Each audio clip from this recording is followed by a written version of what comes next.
As I said, we are getting lots of emails every day, Facebook comments, tweets, all kinds of feedback about the Brian Williams saga.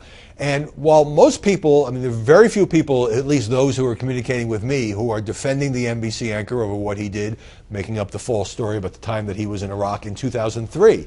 I've rarely seen anybody, again, in the social media and email that I get say, you know, he should just go back to work.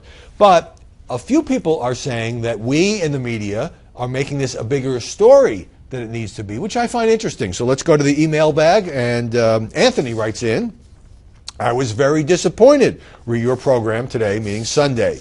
You spent most of your time examining Brian Williams. Really? Who cares? Objective journalism died with the death of the journalist who started TV news. I'm referring to Walter Cronkite, Edward R. Murrow, Robert Trout, etc. Today we see celebrities who read news written by others with the bias of the owners of the networks. Who really cares if Brian Williams was shot at or not? I certainly do not.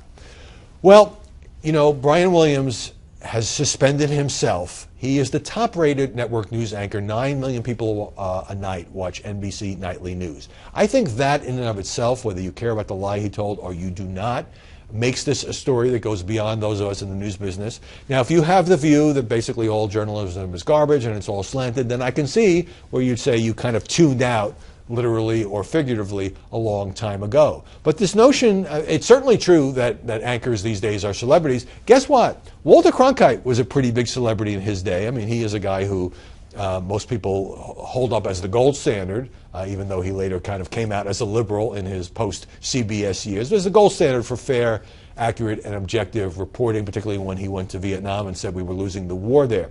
But he was a celebrity. He occasionally went, I think he was on the Mary Tyler Moore show, if I recall correctly.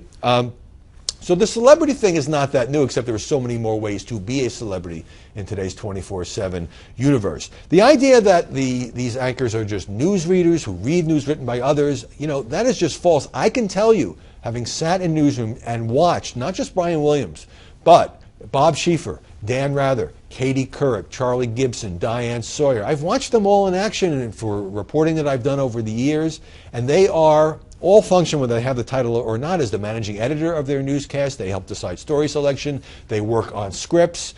They often get out of the studio and go to hurricanes and tsunamis and political conventions and war. Many of them, like Brian Williams, have gone to war zones. Yes, they're just sort of parachuting in, but, you know, there's a degree of risk involved. There is no question about it. So I think it's a big story. Everybody I bump into in the corridor, at the grocery store, talking to my mom, is very interested in the fate of Brian Williams and the seriousness of the breach that he committed. You may not agree, but in a free country, you have that right as well.